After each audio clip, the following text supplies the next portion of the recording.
Test, test, test. Okay, good.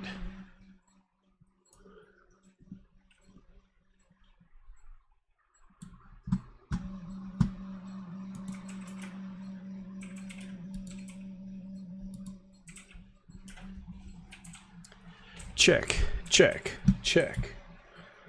All right.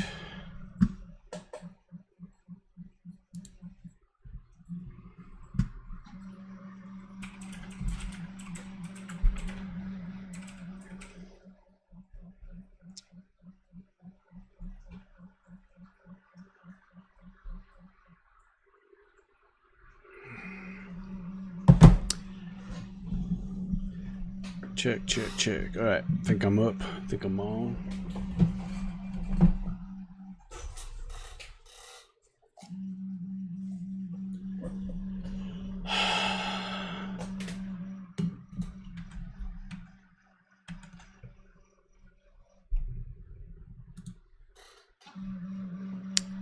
Check, check, check. All right.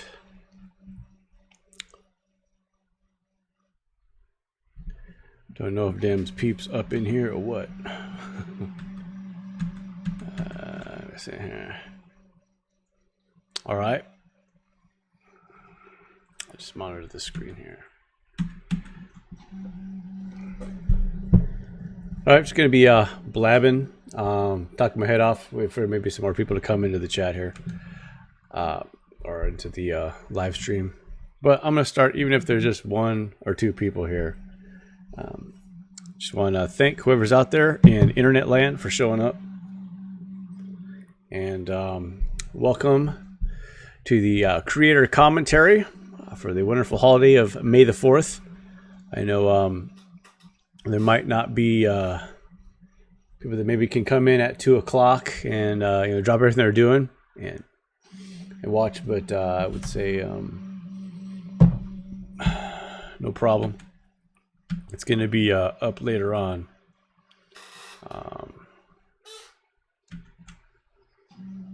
Yeah, so I'm going to stop this here. We'll be up later on for everyone to look at your convenience. So thank you very much for showing up. My name is Jason Duran. I've been working on a comic on Webtoons for about 9 months now. I've never done one before. And the background behind this whole thing is like this. So at our church, they had an idea. Somebody wanted to do a Star Wars play really bad. So to the point where the ideas were kind of funny, kind of weird. And literally, they're going to have like a Luke Skywalker and Darth Vader up there. Like literally. So someone's going to make a costume like that. Or I was like, oh man. So now we're ruining Star Wars now, And the idea seemed pretty good, but I just kind of raised my hand and said, I got an idea. And I really didn't have an idea. I kind of just came out. And so, being it was a church situation, I was like, hey, why don't we do the story of the Apostle Paul, except Star Wars?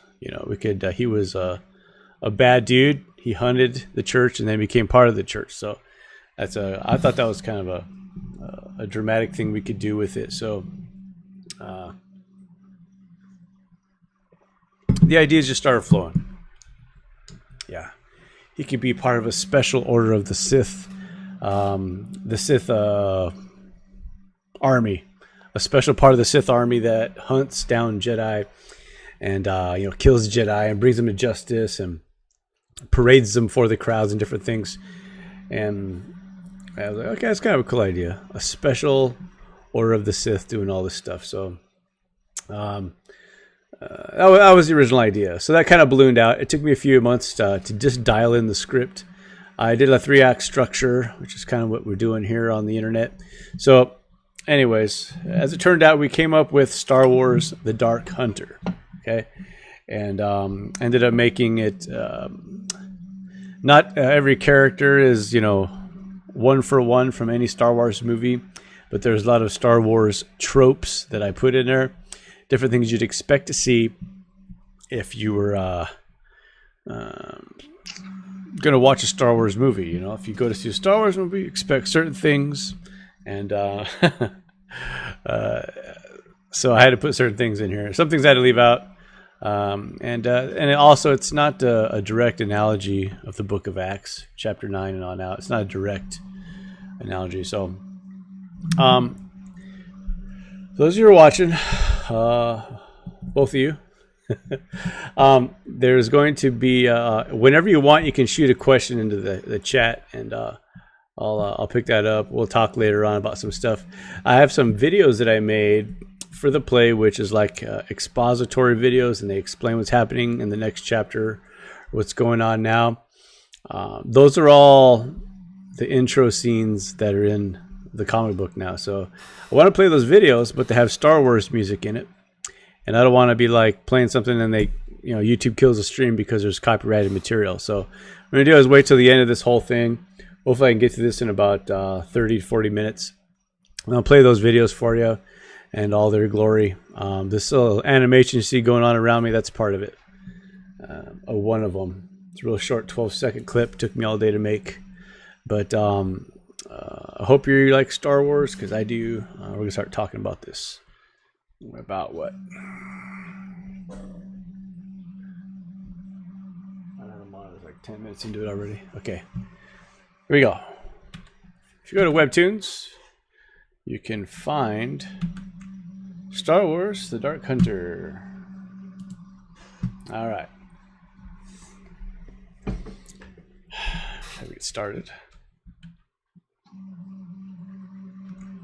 Okay. So Star Wars: The Dark Hunter. If you go to Webtoons and just search this title, it'll come up. That's the icon for it. So I'll start with the prologue. Now, the idea here is to set the stage, as I think all good prologues could. You have the scroll here, typical of the scroll. I have like kind of just being kind of funny. Cue the music. There's the music right there. If you can, just play it in your headphones while you're reading this. And so here's it's the time of the Old Republic, over 3,000 years before Luke Skywalker, the destruction of the first Death Star. After millennia of growing in the Unknown regions, the Sith Empire appeared and attacked the outer rim worlds of the galaxy. It goes around kind of at the same era as the video game, The Old Republic. The events of, like, let's say, the Knights of the Old Republic comic books with Zane and Griff and Jarael. Those all come pretty far back, probably maybe 100 years in history. Because the Old Republic comic book comes before Darth Malak and Darth Revan really get revving up. Pretty good. See how I did that? So that's how how it fits in there. So it's after all that stuff. We have just the legend of Revan right here is what we have. And so this is some time. I think the reigning Mandalore during this time was probably something around I forgot what it is. I forgot his name. Okay, so anyways, this is my little opening scroll. This little screen here shows you that somebody is recording or telling this whole story on a holocron recorder. That's what this is. You don't know what it is. Nobody knows what this is, but this thing is how you record holocron. You stick the little holocron in, click it in there, push the button, and you start recording. So what's going on here? We're not going to find out until the very end of the story. So some guy's saying it. You hear a robotic voice, begin recording now, and then the narrator says, that. And he goes off talking about how Droman Koss, the Sith world, wasn't always the Sith world. This may be alternate history, I don't know. But it was lush, peaceful, it was populated, thriving cities, fertile vegetation, so on and so forth. But then after a few years, after the Sith came, it turned into what we see now. If you look up some of the lore of the Old Republic, Droman Koss is covered in storm clouds throughout the whole planet, and it's always raining. It's always storming with lightning and everything. So it destroyed the economy, destroyed the agriculture, destroyed a lot of stuff. And that's kind of what this guy represents here. This Duros alien. His tree, supposed fruit there, it's all shriveled up and it ain't growing. So here's his idea. This is all happening underneath the nose of the Republic. This is years later, after the Sith have been there for a while, and no one's really sure what's going on Droman Kos. You know, there's no communication out of there at all. So there's Force sensitives all over the planet, and the Sith go around and try to recruit all the Force sensitives, and if they won't recruit, they force them in, or they kill them. This is causing this anguish. You know, in Star Wars, the anguish goes in the Force, and people can feel pain and suffering from far away. So this is brought up here in the Jedi Enclave at Dantooine. Here we have, this is not Yoda. Okay, that's Yoda. Well, I basically drew Yoda there, but it's a Yoda species kind of a guy. But his name is Vandar Trace, I think. Vandar Treese. He's a Jedi Master during the Old Republic video game. That's some of the only reference you can get on this guy is kind of a bad model during Knights of the Old Republic, the video game, or the Old Republic, one of those two.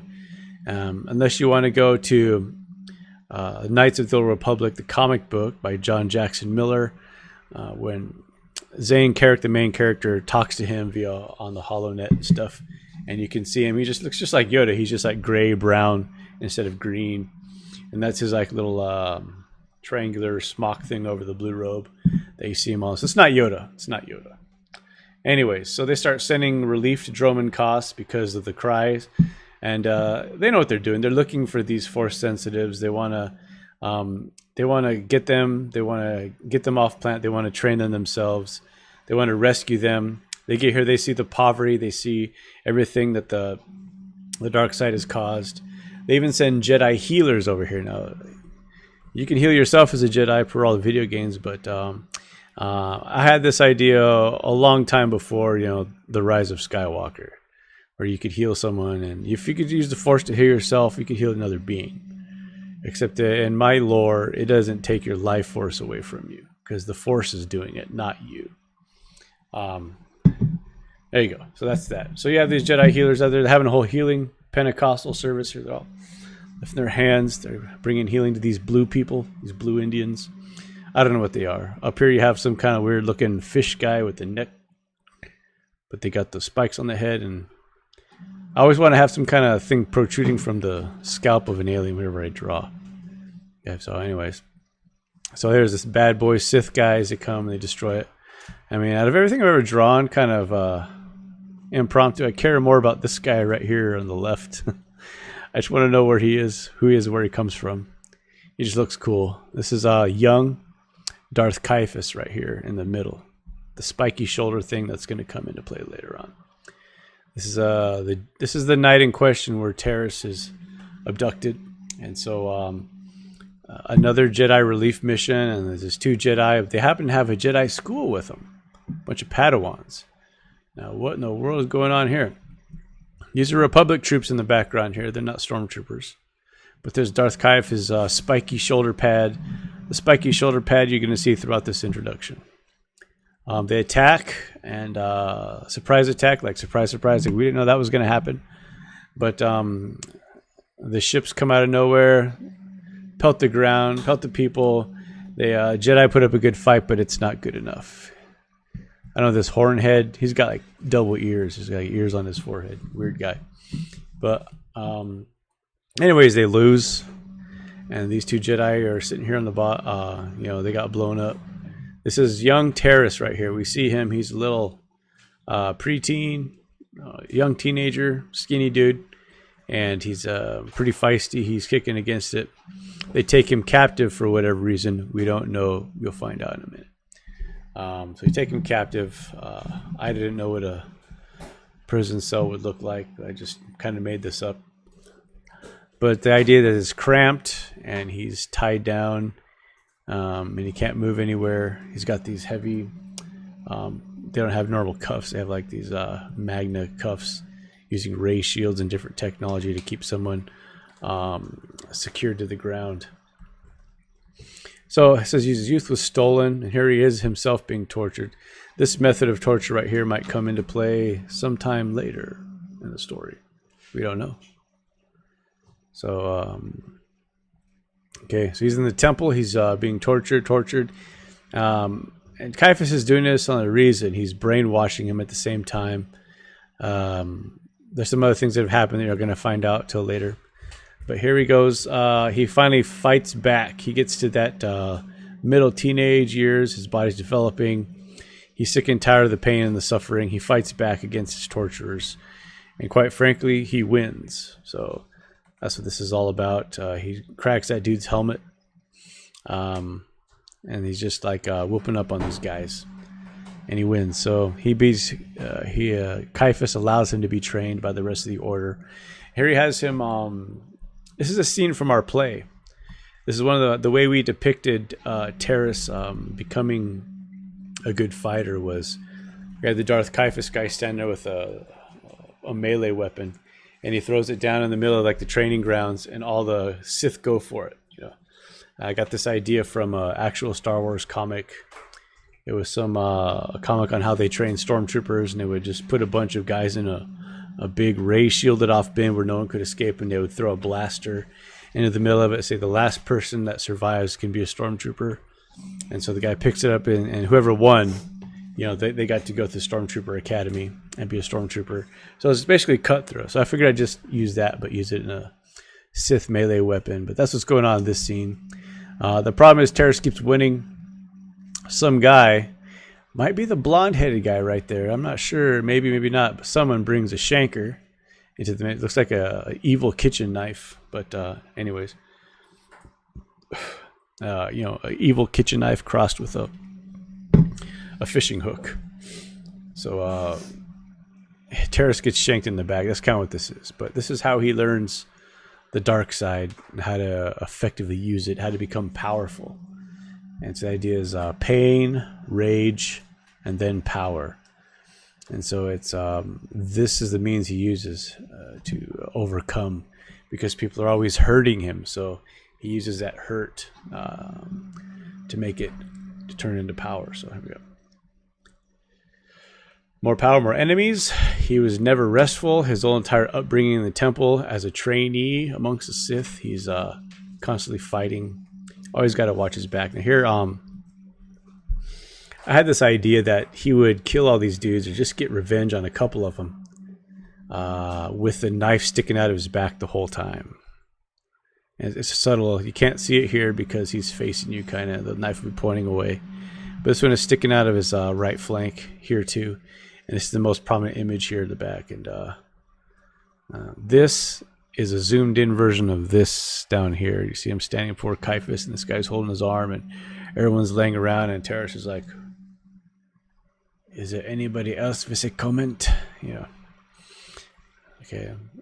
Anyways, this is fast forward a few years, and he's part of the Order of the Dark Hunters. So here he is. He's able to hunt down different... they're hunting Jedi, so they're different places throughout the Droman system. So there's an all-gas planet. I decided to put like a Cloud City kind of a station there. They would go sabotage it and stuff. And these guys are escaping. Vaz, the guy with the cyborg arm, he's driving this engine that's been ripped off the side of a ship.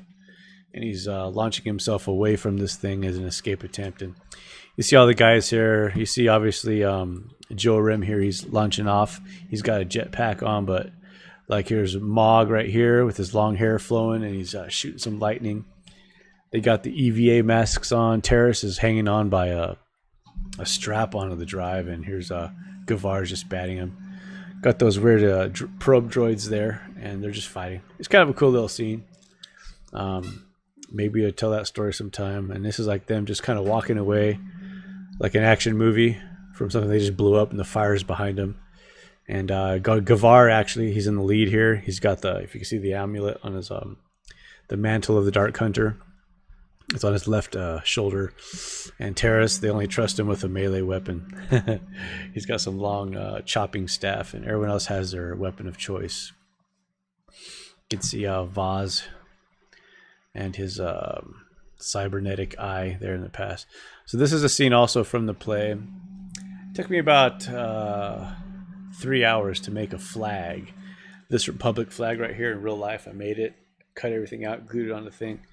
Then ripped it up into 5 pieces and rolled lightsabers in it, and no one ever knew. You know, you can't tell. But the idea here is if you look at the striping on Terrace's bundle of sabers here, you can see there's a lot of them in there and right there in the ground. So they're walking this way. He's number 2 from the left. So here he is facing his direction. He's number 2 from the right. So that's kind of what this is all about. This would be Gavar here with his 3 little sabers, but Terrace has like 7 of them, 6 of them, a couple of Padawan braids too. Kind of intense there. So he lays down their trophies, and because of that, Darth Caiaphas, he extends the hand. His nasty chin tats, those are from Caiaphas himself. He burns them onto his chin. And so here's the ending of the intro. Yay! The darkest of the dark. He ascends to the top. He's got the mantle of the Dark Hunter on him. So that's the intro. That just kind of puts us in. So we're that's I don't know how many years that is, but Terrace is newly anointed the leader of the Dark Hunters. So it's chapter 2 here. I read a lot of books by Timothy Zahn, and there was one that had a commentary with it. The audiobook, I think it was of The Heir to the Empire. But he says, I always start every Star Wars story on the bridge of a Death Star. So I kind of wanted to pay a little, hidden homage to that. So here he is on the bridge of the Death. Starts on the Death Star. So this is a scene we also had in the play. It was just 5 guys facing the audience, and Darth Caiaphas standing in the middle, up on a raised platform, just standing there speaking evil. And when people saw that, they were just like, "Ah, evil people!" They were all excited about it. So that was weird. I got a lot of feedback that was the most awesome scene in the world. We had these young guys doing this amazing sword fight, and everyone just liked this evil scene with the Sith. So that was going. So here he's just kind of laying out. We get introduced to the crew, the 5-man crew of Sith. You got Terrace here, Gavar, and then you have Mog Shiari, and then Jorem and Vaz. We never say those guys' names in the play, but they're there. So we find out that Caiaphas is a Miralukan. If you don't know what a Miralukan is, it is a person with no eyes, humanoid. They're not born with eyes. Eyes aren't part of their genetic makeup, but they're always very sensitive to the Force. Usually, they're good guys. This is a flip-flop on that. There's one bad guy Jedi. His name is Jarek. He was from like the one of those video games back in the 90s with that introduced Kyle Katarn. But Jarek was a Miralukan Jedi who backslid and became a Sith. So this is where you learn the plot here. This guy, Elion Jess, he's a really intense-looking guy. But they can't sense him in the Force, so they're searching after him. He said, no matter how hard we try, we cannot feel him, we cannot find him. What's going on? Okay. So he says he mocks me. He has this big, huge hologram of the Imperial logo up, and he tells these guys the last place we heard reports. So like he can't see them, he can't feel them, but what they do is they get reports from planets of healings, of Jedis coming in helping people, bringing supplies. So they go there, and that's where they find the followers of Elion Jess.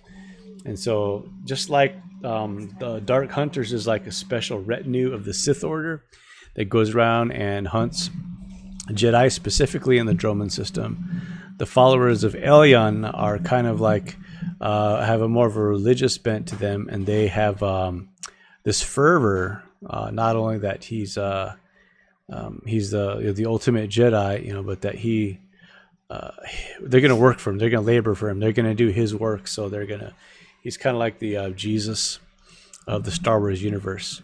So just like the Book of Acts, where they're off doing works in the name of this Galilean that was crucified. The same thing here. We're going to find out that Elion Jess was kind of like this guy that was killed and then rose from the dead. And he's back, but they can't sense him in the Force. And you just see his works. You don't see him. So I always thought this was a cool scene. I wanted to do this, but have Caiaphas get really angry and walk through the hologram at the guy. And my inker at the time, he didn't see that. What? But then I guess he liked it when they put the little sparklies on the edge.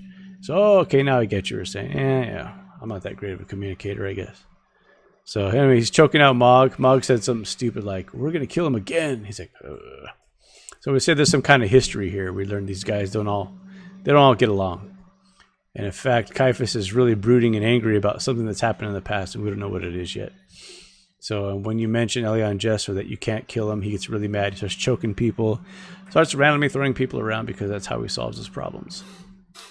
So anyway, so he throws Mog against this control panel. You can see everything blinks out and goes to fuzziness. All the monitors are dead. Systems are down. And then he walks out of the room, and we see these two people, this blonde girl, this black guy, and they're just sitting there like, okay. Those aren't just like random background people. They're going to be characters.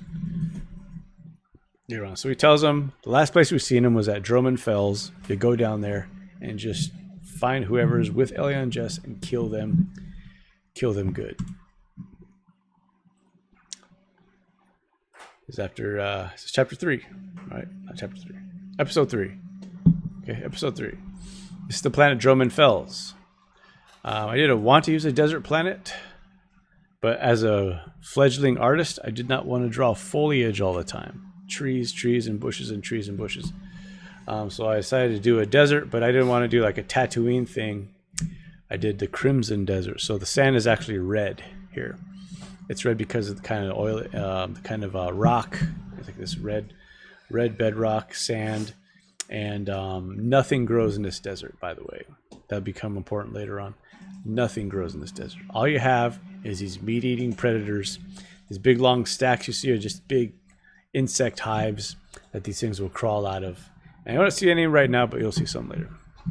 Okay, so there's our first two good guys. You got Jedi Master Aelin. She's a Jedi Master that goes on these runs for Elion Jess all the time. And here's Abed. He's a security officer. He used to be a soldier. Now they kind of rent themselves out as security officers. The Republic hires them to accompany these Jedi missions, these planets. So this scene is not in our play. Our play doesn't start till like the next couple panels over, but the next couple pages over. But this is a pre-story to the story. So those of you who've seen the play and you know you remember where it starts. Well, this happens right before that.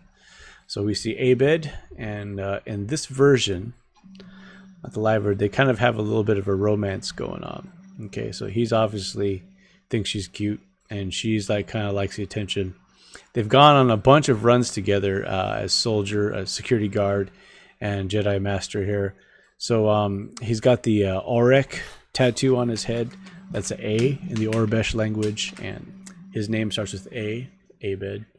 And you're going to find out that there's some brothers out there of Abed that also have corresponding letter tattoos on their heads.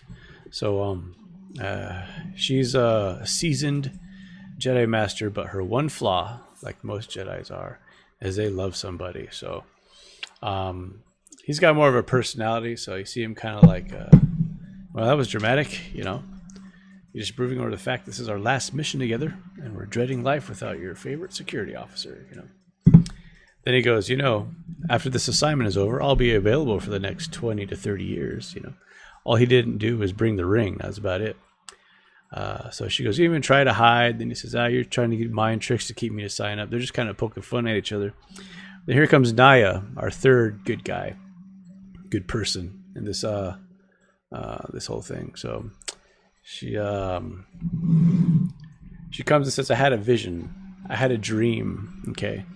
And she says, I was awake, but I felt like I was asleep. I was floating, but I was staying on the ground. And she says, there's something that you need to know, because she saw the tragic events that are about to happen. She saw them. And so Aelin she's a master. She has this technique she can do where you can share the dream with her and she can see what you see. or as far as she can see. So then Abed gets on the horns. Okay, I got 2 spook Jedis here. All right, and Dizzy's back in the ship. He's like, "What's going on?" Okay, so they want to give up the orbital scan for the sake of the perimeter scan. So they do that, and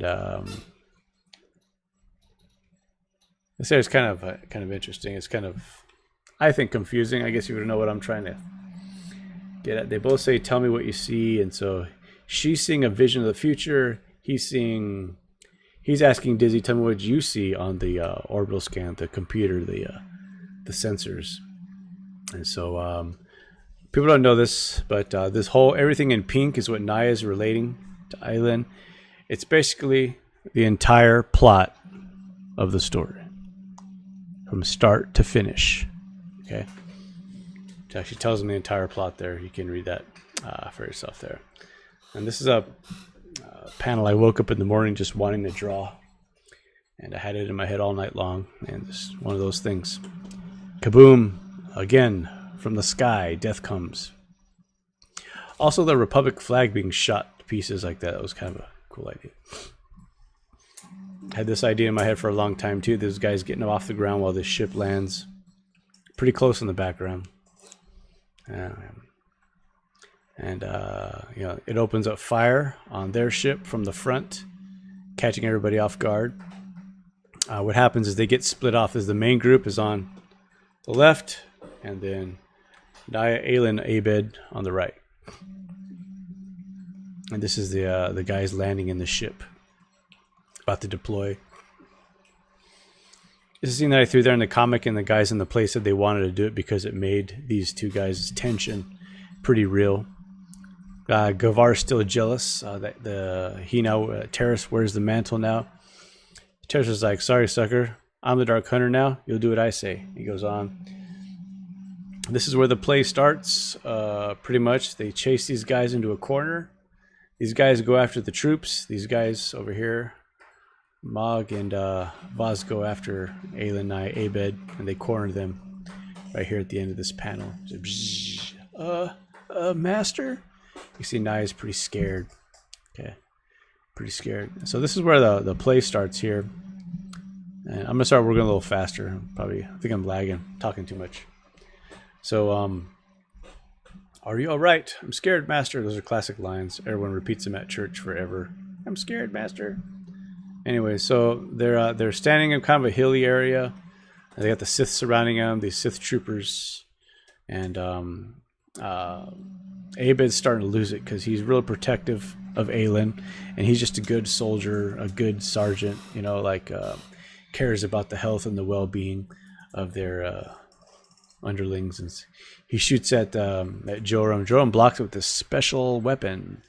It's got some skills that we're going to find out about later. He blocks it. It's metal, and it still blocks blaster bolts. In fact, it makes a little buzzing noise, like as if it's electricity running through it. Wonder what that's all about. So people ask, what's the point here? This one, well, another retro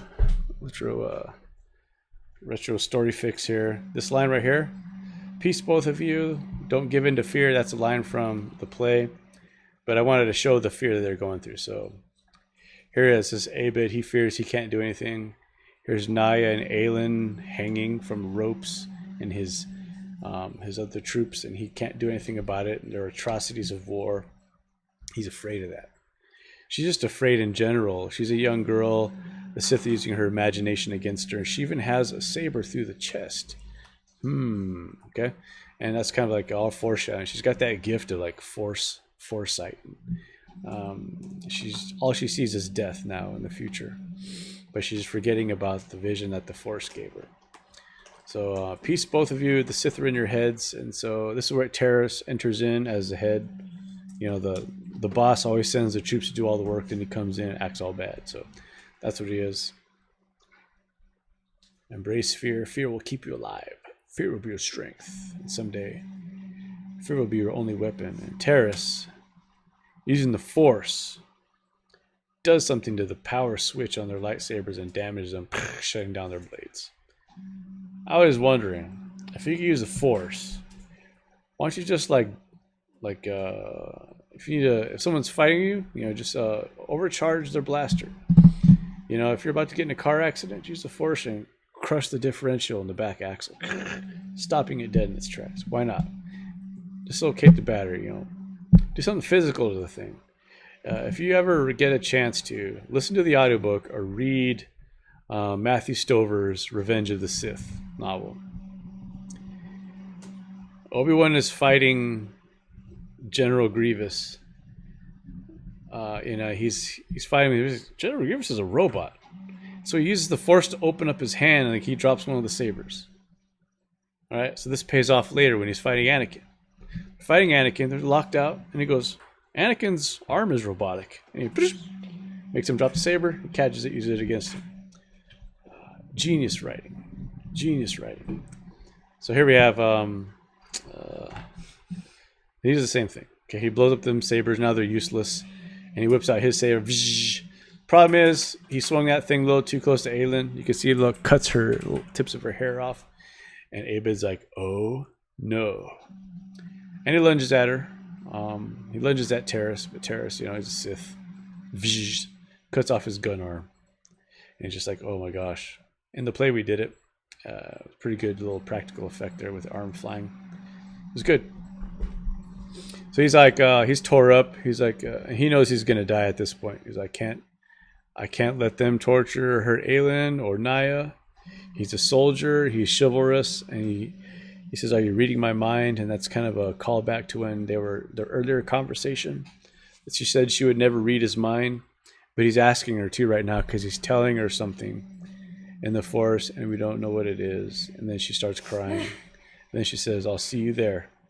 That's a line from Alien's followers. They know that when they die, they're going to become one with the Force, and they always tell each other, "I'll see you there."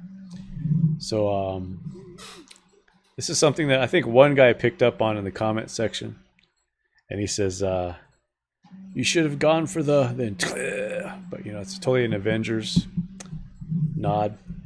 You should have gone for the head, because he's got the arm chopped off it. Anyway, so Abed lunges at him, but he's such a good soldier. Even against a Sith, he gets right next to his cheek with that knife. That big old Rambo hunting knife right next to his cheek. It gives his life, I think almost needlessly. But the idea with Abed getting killed here is now Aelin is emotionally distraught. And she's feeling the desperation at this point. And Gavar's all happy. All right. Abject murder. It's great. And so this panel here I was coloring while me and my whole family was watching The Mandalorian when it first came out during Christmas time. I have memories. Okay, so there he goes. Enlighten us or your Padawan, but watch you die next. So he whips out a saber, and there you go. She's quoting philosophy. Yeah, Alien just philosophy. Real quick, I'm just gonna check the chat, see if anyone's here.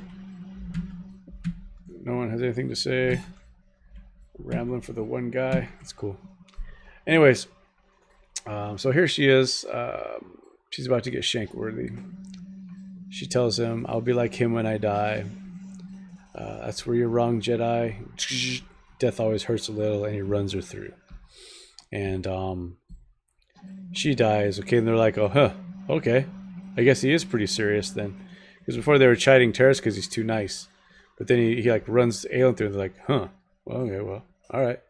But then, when no one expects to happen, it's whoosh, okay? Fwash. That's a comic book word. I didn't make that up. All right, it's kind of like a little flash. She disappears into the Force, and they've never seen it before. They've only been around Sith and stuff, and they've never killed a master before. And so here they see she just disappears into the Force, and she's like, "Whoa, what's going on with that?" He's like, "Is she a witch?" And Joram doesn't say anything because he never talks. And he's like, just looking at that thing that he was holding. Like, "Where'd she go?" And then he's like, "What? What?" Okay, and they question her, "What kind of sorcery you're using? A mind trick?" And Vaz's got his camera on. He's got his head camera on. And it's no trick. She's become one with the Force. Death has been defeated. Elion defeated it when before she can complete the sentence, he gives her the lines, "Death comes to everyone. It will look like me to you. I am the face of death." And he raises his saber up to strike her down. And you hear, "Stop!" And this is where we go to like just a pencil-only page. And that pencil, there's a ringing noise. I always had that picture of this scene. That'd be that ringing noise, like when someone gets hit in the head, or they fall, they get in a car accident. You see them kind of waking up, and here's that ring. That's kind of what's going on. Except it's deafening to these guys. I get the idea for this panel from episode 4 when Obi-Wan comes. He's holding his arms up like this, but really it's the actor not trying not to fall over, walking up the rocks, uneven ground. Here we have Abed here with that thing burnt into his back, and this mysterious hooded figure says Terrace. Even his lightsaber is kind of diffusing as he walks by. Okay, and we know this is Elion Jess. And he says, it comes with Terrace. He doesn't know who he is. So these are all lines straight from the play. The son of hatred, the bitter root, though. I put that one in there. So here he is. He's got the Sith eyes on the top panel. Then he closes them, right? Then down here at the bottom, he opens his eyes and they're kind of glowing with a blue glow. So something's going on inside him right now. And Elion Jess is just that powerful. He scared all the ink off the page. All right. Get behind him. These are lines straight from the play. See his power is running through his veins, out these wounds in his hands. You all will see. Seek the true power. Okay, Terrace. And that's how that ends on a mystery. Okay, so. All right. Alright. So here we go. So Terrace wakes up. He hears a little clicking noise. It's one of these meat-eating sand creeper. Dune creeper, I'll call it. Dune creeper. I'm going to call it a sand crawler because that's the name of the Jawa ship. It's a dune creeper.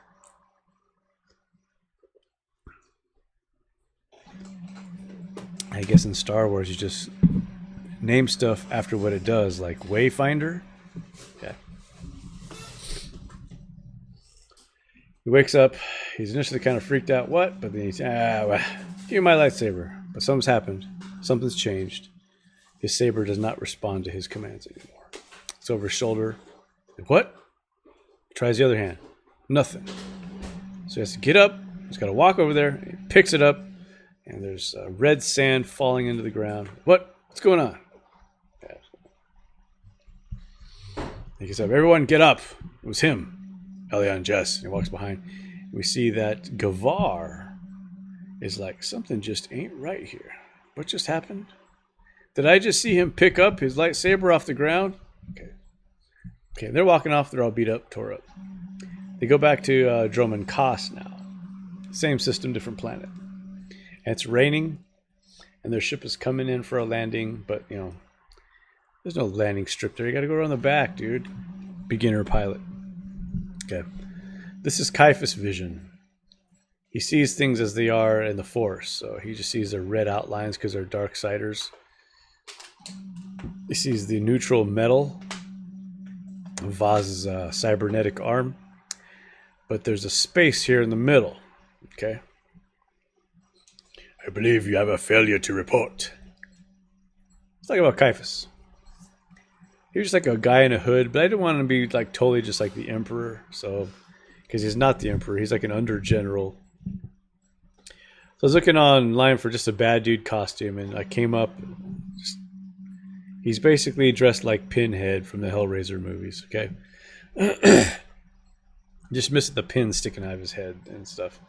So, but I wanted evil, simple, black, kind of androgynous, weird looking thing. Got those puffy shoulder things.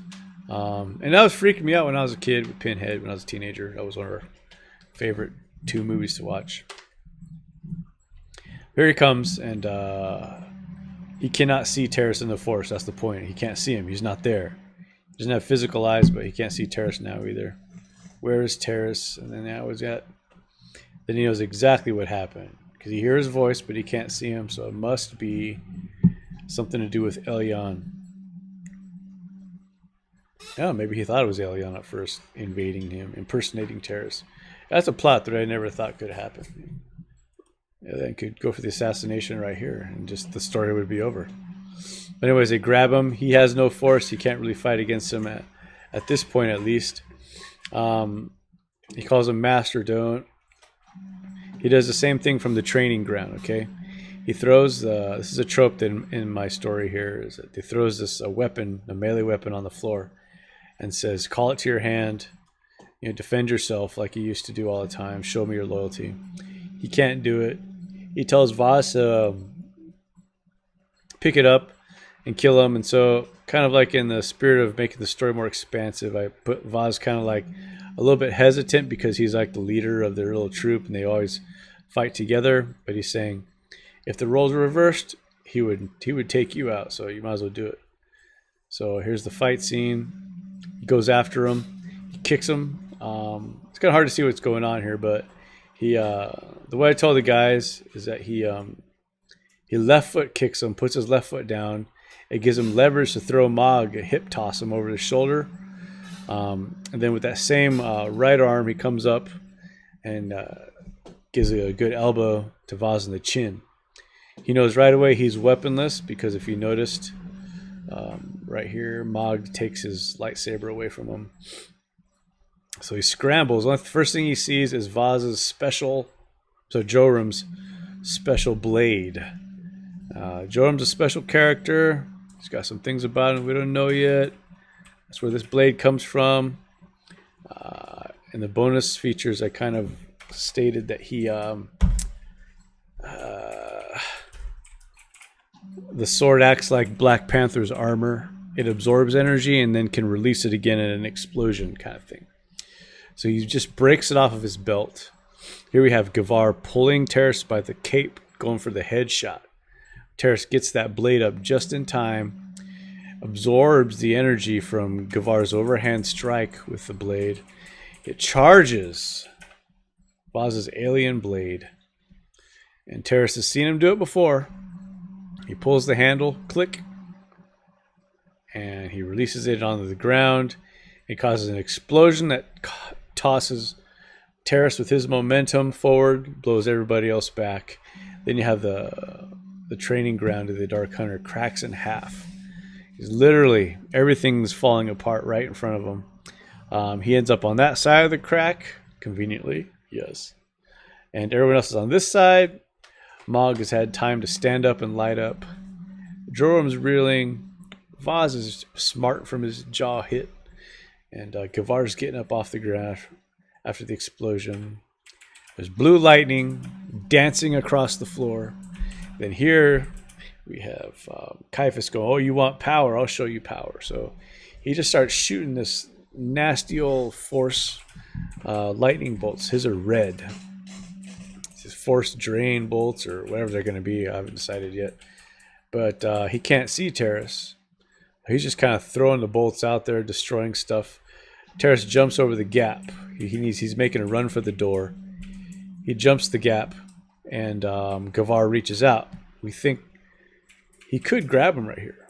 While he's in mid-flight, he could grab him, snag him, but it turns out he just wants his the mantle of the Dark Hunter back. He grabs it, pulls it to his hand. He's like, oh, yeah, I got the thingy again, yeah. He says, Gavar, I'll have your head. So this is my favorite panel. When I drew it, I was like, this is cool. This feels like a superhero comic here. But so they jump over the gap. Caiaphas is back there just randomly throwing lightning, and these guys use the force just to leap over. They're coming after Terrace. And here's Terrace running off into the darkness. Okay. And that's how it ends. Chapter 1 ends that way. He's now separated from the force. He's now on the run from his former compadres. He's inside the Sith temple. And he's just on his own. Off to fend for himself. So he runs, and I do this post-credit scene. This is a post-credit scene. So here's that little noise from the bugs, and then we go over here, and here's Abed. Now he's laying on his back. He's laying in the red sand. It's starting to settle in places, dependent places like his eye socket, places on his cape. And this is Aylin. If you recognize the colors, this is Aylin's her cardigan little overcloak thing that she had on. This is his severed arm here, still holding the gun. The butt stock is like off to the side somewhere. His big old hunting knife is here. The piece of his armor is still hanging off here. There's Aylin's gauntlets are on the floor. Her undershirt, her chest armor, her lightsaber is stuck into the ground here. Just kind of recounting what happened. And he's got his little shoulder commander cape on his left shoulder just laying there.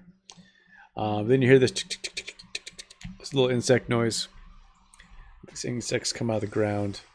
And they have it. And for some reason, they stop in a perfect circle surrounding the bodies of Aylin and Abed. Pretty cool. And that's that. That's end of chapter 1. End of chapter 1. I'll see if I have anyone watching. I do got one guy watching. No comments yet. All right, so that was stinking forever. Okay, no problem. So we can go through chapter 2 pretty quick then, because it's not even done yet. So I'll just kind of get you up to speed on chapter 2, because there's one thing I do want to talk about. It's at least this intro, okay? So here we are recording again, because you know this whole thing is a story being told by someone. Then have then versus now right here. Then is green, now is red. All right, it's the same graphics here from the recording. And what I had written in the script before was that Terrace grew up as a preteen in the temple, running around doing things, being trained, being tortured. But he was like an industrious. He's not going to sit back and just take it. So he was pretty. He's kind of a scrappy kid. So here's what he does. We see like a square being ripped away, and we find out it's like a floor tile. It's made of stone. It's being scraped away, and then there's this hole, and jumping out of the ceiling or through the floor down into the gutters of the Sith temple. Here's Terrace. Okay, this is like a teenager Terrace, a little bit older now, a little more experienced. And he goes at night and explores the underbelly of the temple. So, you see right here, he improv'd himself a light. He's got the little LED light. He's got the battery power down here. He's got a wrap around it so his hand doesn't get touch it or gets electrocuted or whatever. But he's improv some little light, so he's escaping. He's looking for a way to escape is what he's doing. He doesn't find it yet. So he's still a little guy. He's walking around holding this little hand torch. And he's looking through the tunnels. And he sees something up ahead. You see the glint in his eyes there? He looks. And these are supposed to be 2 panels here. So he looks around the corner. He sees this. It's like a drainage vent or a drainage thingy event. And so, but it's blocked by this metal cover. He goes around the corner again. He's got stuck in some wires. This one is different because it's got this little detritus or whatever junk built up here at the bottom, but it's also blocked out. Then he goes around the corner again and he sees this one is only covered by a bunch of planks of wood, like some lazy Sith guy who's supposed to fix it. But he said, you know what? I'll just jam some wooden planks into the concrete and that'll fix it. So he goes and he sees this and he's like, wow, now what? He's a little guy. He reaches his hand out. He drops his light on the ground here. He reaches his hand out. He can just barely get his fingers in between the planks. And he's looking around and he just sees light. You know, he sees the outside. So this is what he kind of thinks. He gets this idea that maybe one day, when I get big, I get a chance to escape the temple, I can get out here. All right, so he's always been looking for a way out. So here he is sitting down, kind of just thinking about it. What could I do? What could I do? Then he's not there. So this is now, right? Because red is now. Okay. Red is now. And here's Terrence. This is kind of where the play begins. Right here. The second act begins right now with this image is kind of like this. So he's running. He's running. He's running. He's running. He's running. He's got all this weight now. He's a big dude. He's 6 foot. He's eating those Sith Temple rations. Okay, so he just and right here the narrator comes back. So, anyways, boom. Okay, he breaks out. Terrace fled the temple. Like he did the leap of faith. You know, that's why this chapter is called the leap of faith. It's just he just took off. I'm gonna die if I go back that way, so I might as well die going forward. So he jumps. He knows the layout of the temple. He knows what he can do. He's been thinking about this for a while. He loses his cape. Stuff's just, he's falling. He crashes through the trees. He knows this thick brush down there. He gets lucky. If you've ever seen the movie Fire and Ice, same thing happens. The characters chase up this huge tree, and all these little weird monkey-like aboriginals are coming after him with axes and knives. He gets to the top. He has nowhere to go. And he just jumps. And so this is kind of where I had that. I had that in my back, the back of my head when I did this. Just bouncing around, choking himself out. He falls into this still flowing river, some kind of moat that's right by the temple, and he gets lucky. He falls in it. He's kind of laying there in a floating position, face up. He survived by a miracle, or maybe for a purpose. So. He's floating and he hears the words of Elion just echoing in his brain. And he opens his eyes. Now, I will say, memories associated with this. I was on my 20th anniversary, wedding anniversary date when I drew this panel. I stayed at the beach over a weekend. I think I woke up early in the morning and started doing some inking.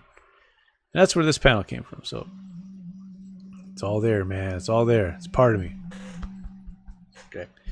The Terrace, a Puget Spirit in the Jungle. I had a good time doing this one. I like the like kind of like an impressionistic kind of artwork instead of just the typical comic book line artwork.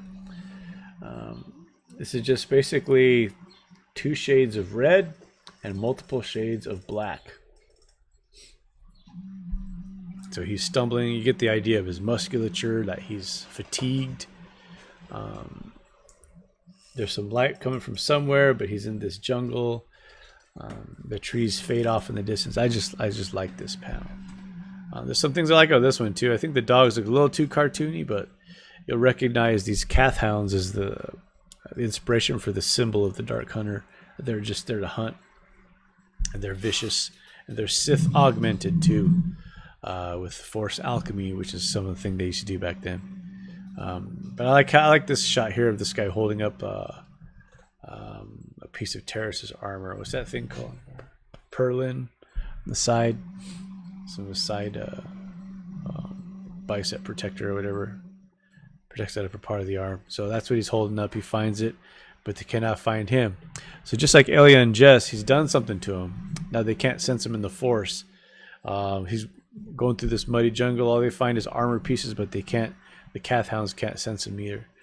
Mud's flying everywhere. It's just a gloomy, nasty thing. So hit this live panel here. You kind of get a glimpse of Terrace's alter ego, which is going to be Polis Shandor, the bounty hunter. And I saw some guy do some concept art one time. He did this sci-fi landscape painting. And one of the things he made it, and then he erased it and started over, was with these big, huge circle pieces sticking out of the ground like a ship had landed there before and it rotted out, and all you had left was the framework of the engines, that kind of thing. So looking at it now, it looks like something behind it I didn't erase because it looks like it's transparent. So bummer on me. But here comes the rain. So now we understand that Drummond Cost is a rainy place again. So That's this one. So you kind of get like a little silhouette view, more impressionistic. I didn't get a lot of comments from people on this chapter. I think A, they didn't understand it, or B, it was just a radically different art style. And I think the people that do follow this are kind of into the comic booky stuff. To me, I've always been, notice my backgrounds, when I do backgrounds, are less detailed, more impressionistic, shortcuts basically to drawing every little thing. I take the time and draw every little tree, every little leaf, but what? Yeah, I don't want to take away attention from the foreground. I kind of like this too. Nice and simple. Tourists walking towards the city. It's Aldecus City.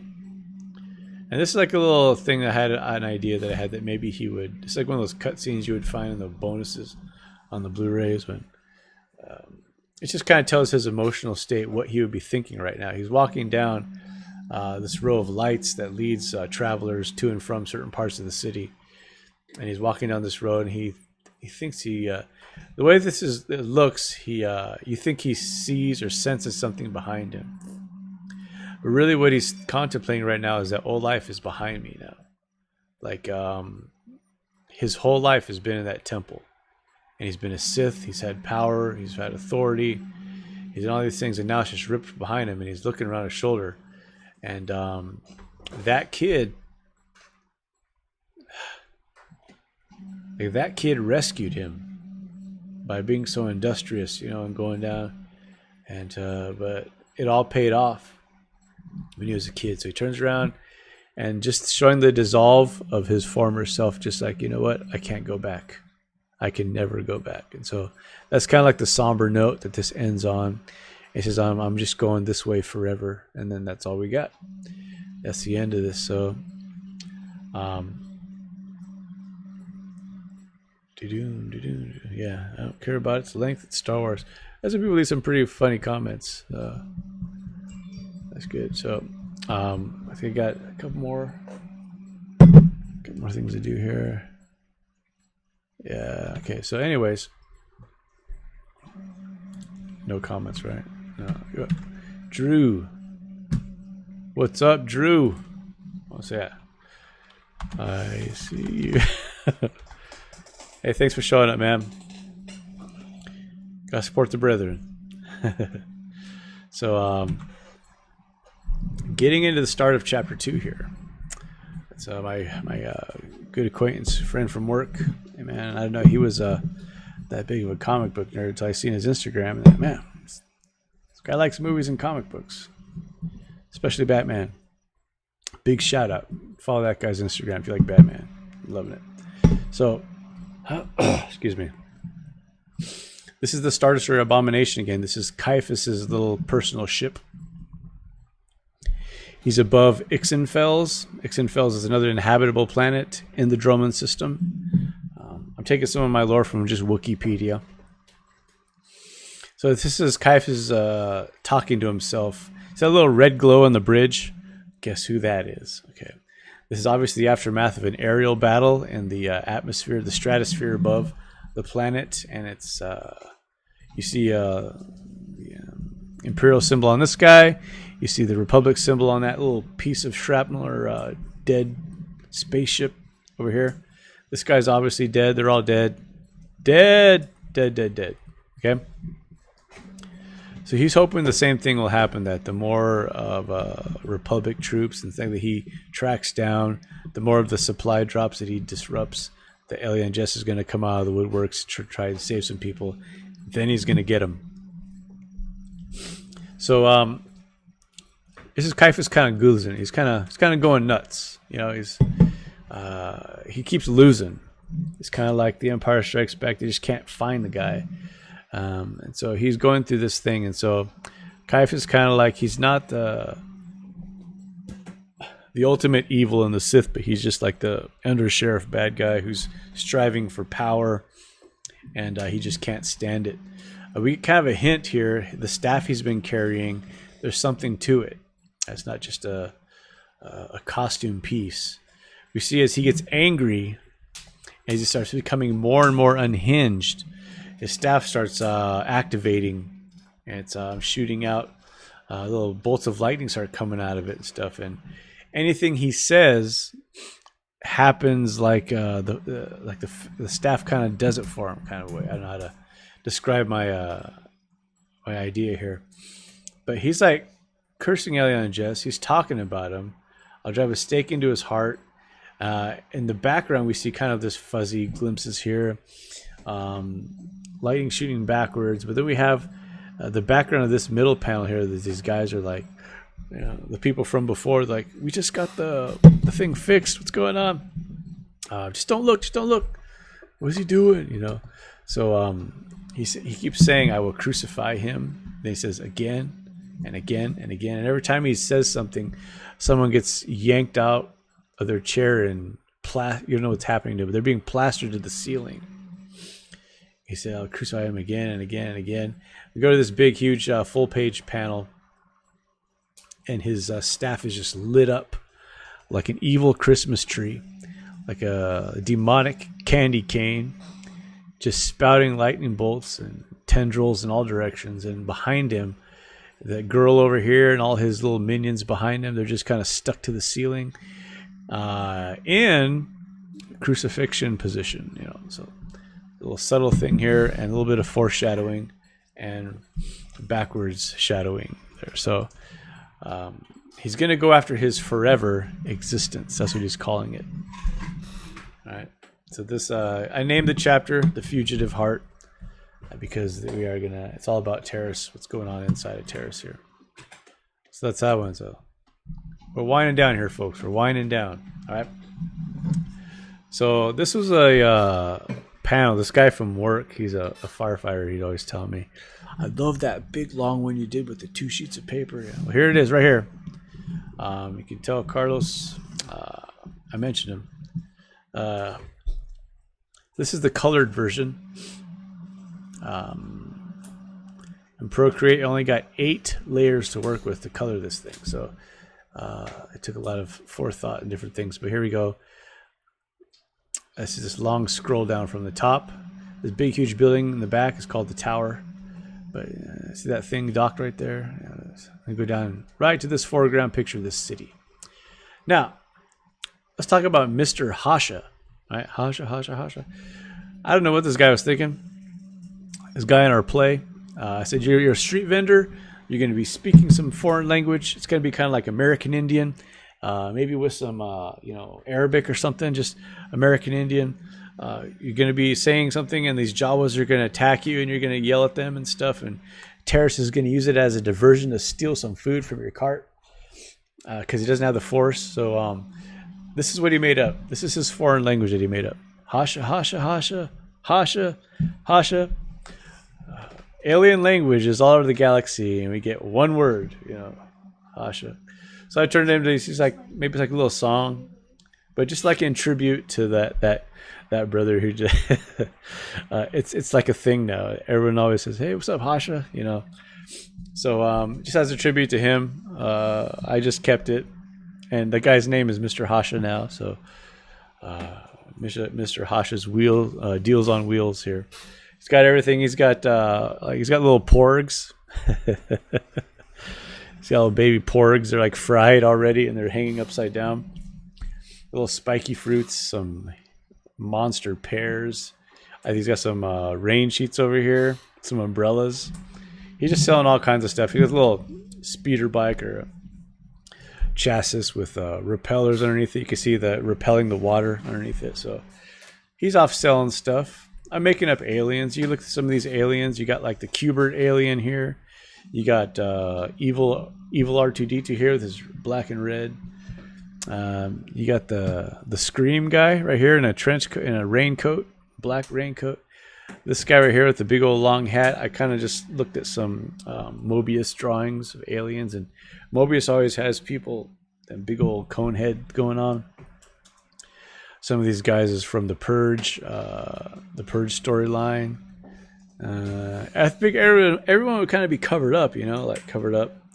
There's just guys down here with these hoods that are striped red and white. Now, those are like those beings that Chewbacca died while saving. He went down there to save They're saving these people from this world before the Yuzhang Vong were going to destroy it. And they were dressed like that. They had like the striped outfits or these weird little pygmy looking people. Kind of all just, I'm just making junk up. I'm just making stuff up.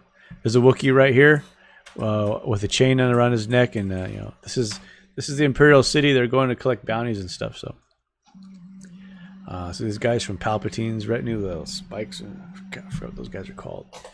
And there's going to be one of those Kaminoans in here. But the point is, 4 months later, Terrace is now trying to find Elion Jess. He's trying to get his way across to the tower to find passage off-world, and he's like thieving and becoming a criminal along the way. That's what he's doing here. Anyway, so this is a scene from our play. Yeah, he comes up. You think he's freaking out because he sees Terrace, but he doesn't. Terrace is thinking he's being freaked. He's freaking the guy out. He's going to walk up all hard and demand it. Guy goes, ah! But then Terrace is like, wait, what? And all of a sudden, the Jawas attack. So they go after it, and it's like, yeah, they're just scavenging everywhere in the galaxy, these Jawas. They just can't get enough. I've worked with a lot of guys. This is their favorite panel, the Jawa assault. Okay, fine. I like it. Akibara! One of the favorite things to do is make up Jawa speak. So they're arguing and fighting, and Mr. Hasha is like trying to shoo him away. All Terrace can see is that nice big juicy steroid pair. Okay, so he's looking at it. Whoa, okay, he's gonna try it again. He's bracing himself. He's getting himself psyched. It's for food, man, but he can't use the Force. He cannot use the Force. I just wanted to stress that. If we remember that from the end of chapter 1, he's just not a Force user anymore. And so he gets to the point of, forget it, fine. And he just swipes it. All right, hands on then. And the Jawas are fighting. It's hilarious. He's tossing that Jawa over his shoulder like a bag of potatoes. Ah. Okay. He walks away. I watched too many 1990s comedies. I was just here walking away. This Jawa runs by him. He grabs the fruit, picks him up, and just kicks him. Boop. He's like, and then just keeps on walking. And then we see the mysterious green, glowy-eyed person walk up behind him. Obviously, kind of a little homage or reference to Return of the Jedi. Behind him, a little messaging on the Jedi communicator. They didn't have cell phones in the Star Wars universe. Yes, they do. Watch. Anyways, so he goes off and finds a little alcove, and he starts dressing down his face because he's going to eat. All right. He puts down his mask and his hat. And this person following him is just taking it all in. Okay. You see this behind him? There's this guy. He's like this hunchback guy with a cane. A long neck person. And then there's this person in a hood who's on their cell phone. I just thought I'd throw that in. It's kind of funny. All right. So then there's he's got these things that click into his hat. His hat's not just there for cool looking, but actually has a purpose. So he's pulling down his mask and he's chomping away. He's demasking, takes his hood off, and here comes Miga Trevo. He's like, "Whoa, a girl!" He's like, "What?" And she sees him without his mask on, and so that's kind of where we're headed at with there. So, only thing I can say about Miga is there was always kind of like an implied little boy-girl thing going on there, but it's more like brother and sister. So she's got him pegged. She's seen him with his mask off. We don't know this about her yet, but she's actually looking for this guy. And so when she sees him, she has to go ferret him out. She has to make him confess who he is and go after him. That's what she does here. She basically is like playing the ditzy blonde, but with street smarts. She's playing kind of that role. She's very streetwise, and he's not. He's only been doing this for like 3-4 months. But she just gets over on him, and he's like, okay. He's a Polish Shandor, and then he's trying to scare her, but she's just not intimidated. Then she tells him that they're looking for a Sith traitor that killed younglings. Like, huh? I posed for that face myself. Oh, yeah. You're the guy. Just poking him in the chest. You're the guy, aren't you? Yeah. Look at cell phone technology, but it's hologram. Here's your picture here, and it even shows him about to kill Naya. Somewhere they got that footage from. They must have seen the comic online. Maybe it was Vaz's implants. Okay. So he says Shandor pull like he's saying it backwards, and she just kind of ferrets him out. And she tries to test if he has the Force, and he's like, "No, I can't use the Force anymore." Like, "No, I won't." You won't, or you can't. She noticed that he couldn't pick up the fruit with the Force, so she followed him and said, "Yeah, you must not have the Force because you can't do it." Anyway, so there's this panel here that I was slept all night on. I wanted to draw this. I don't like really about the way she's standing, but I like how it came out with color and the shadows, the overhead lighting. I think it was good. So, anyways, so she says, "I'll take you to see this Elion Jess guy." And he goes, "You know him? So okay, follow me." And they take off, and he finally gets to get that fruit, and he didn't like it. So that's that. All right, so here we have Darth Caiaphas again. He's inside his little Sith meditation creche. There's some kind of picture I saw where it had Darth Vader, but he didn't have his shirt on. He was all white-skinned and computer things on his head. I just wanted to create something like that. I know it's supposed to be dark, but it just looked kind of crazy with this super bright white light that washes everything out. So this is just a conversation they had about, did you see the video? Was there any evidence of what happened? Did you see a video of Elion Jess? What happened to Terrace? They're saying basically we have no idea what happened. Vaz, he said, I'm on. He's recording it, but they couldn't find anything. They looked at his data chips. They couldn't recover any footage from it. And it's just these two right here. These two are now the like elite apprentices, and the other two are still acolytes. And so he says, you're going to head the hunt. And he says his motivation is, I will learn the key to Elion's abilities. I will assume the secrets of his power and apparent immortality. The entire Sith Empire will need the Order of the Dark Hunters again. Okay, that's his motivation here. They say, yes, master. Then we go to this scene on the Abomination. The repair dock in orbit above Drummond Cos. There's that girl again. She goes into a corridor. Hatch opens up. There's a bunch of people standing in there. You see this cybernetic hand putting a data chip in there. It looks like an SD card, right? They had him back then. It's Vaz, and his little tendrils come up out of his hand. Then we see them responding to some video right away.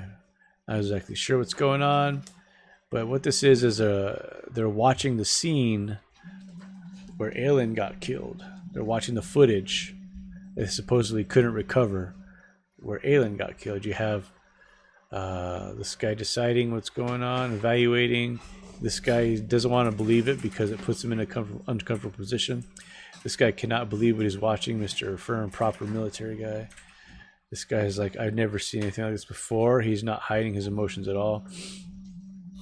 When Aelin disappears, that fwash noise, it's Jorim that is most affected by it. And then here's the same exact dialogue from that scene, and she's telling him it's no trick. She has become one with the Force, and everyone's like, what's going on here? And then the footage lasts all the way up till he's about to strike her down, and they hear the beginning of the word stop, and then it goes to all static, and that's what freaks out this girl here. She's like, whoa, where? And then just gets static. That's just a little side one. There's no throwaway characters really. They're just like slightly less important parts. So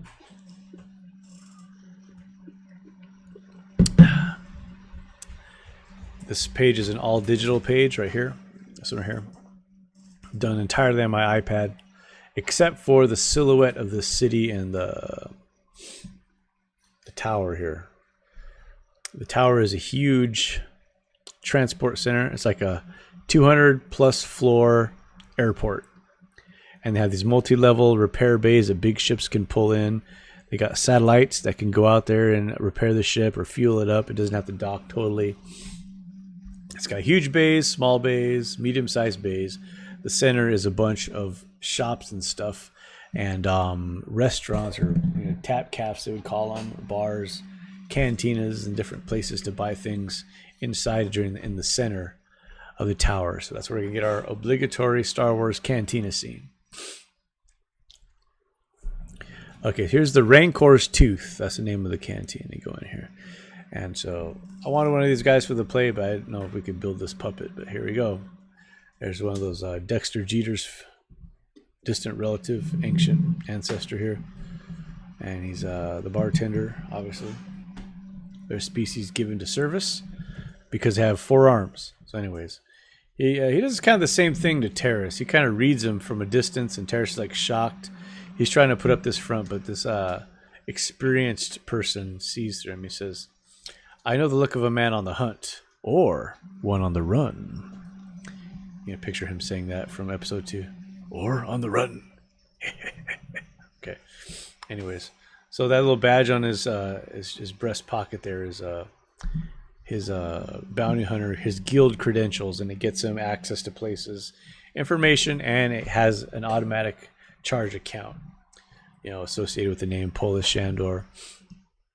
And you're Polish Shandor. Believe it or not, this bounty hunter is also like a guy that follows bountyhunter.com on Instagram. And so he's up to all the bounty hunter news, and he's like, what? You've heard of me? What? And it turns out Terrace has stolen someone else's identity. He's not just making it up out of the blue. But in order to get quick information, he was able to steal someone's identity and go around as a bounty hunter asking questions, getting data, and finding things out. That's how he concluded that Elion just was off planet.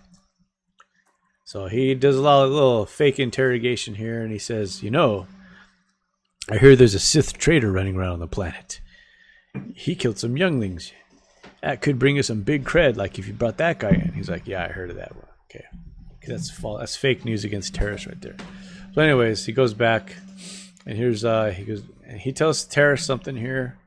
You have to be worried about fighting a Force user. They'll have a flaw. It ain't physical. It's inside, deep in his heart. And that's the advice he leaves him with. Terrace walks down, and here you go. The big reveal. There's Captain Biz Cody. That's his ride-off planet. Yeah, kind of like the Han Solo kind of a character of the Hunterverse, I call it. And that's where we're at. So he meets Biz Cody, and this is where the story, chapter 2 at least, actually will have some action in it now. But there's a lot of dialogue and talking because Terrace is trying to find his way off, but he's also finding stuff out about himself that he didn't know before. He's having his covers ripped off him. He's having his security taken from him a little bit at a time. And all he can think of is, I can just find Elion and Jess. I can get my powers back, and then everything will be okay again. So, Miga, she kind of broke him down a little bit. She saw through his veneer. The bartender guy here, he kind of saw through it a little bit, broke him down a little bit, and he's going to have another... he's got to shed some more layers before he gets to Elion and Jess. And I just want you to notice, because I'm kind of sarcastic, the aliens in the background have a cell phone. And even this guy right here in the robot, they got this little blue glow under their chin. And the whole bar has like this blue glow coming at it from it. This kind of thing I'm throwing in. And these aren't throwaway faces here. These are actual people that are going to be involved soon. And so that's Star Wars, The Dark Hunter. And this thumbnail, there is artwork from the upcoming episode. I mean, probably 2 weeks I could probably have it done. Been doing a lot of live streaming lately. A lot of different stuff going on. And that's kind of where we're at with The Dark Hunter. Carlos Sandoval is here too. Okay. Or he was here. All right. Peace out, bro. So anyways, let me see. Let me go back to this screen over here since this is more interesting to look at. So that's where I'm at right now in the comic development. Okay. So if you hear a rhythmic clicking in the background, that's my computer with a fan issue, and it's about to blow up. So I have to get that fixed. That might put me back from lettering. But inking, coloring, even scanning I can do without that computer. But it's going to put me back a little bit. I've got other things I could use. We're this family that has more computers than we have kids. So something will work itself out. But that's where we're at. I know there's got 2 concurrent viewers. I have an idea who one might be, but I don't know if Carlos and Drew are still here.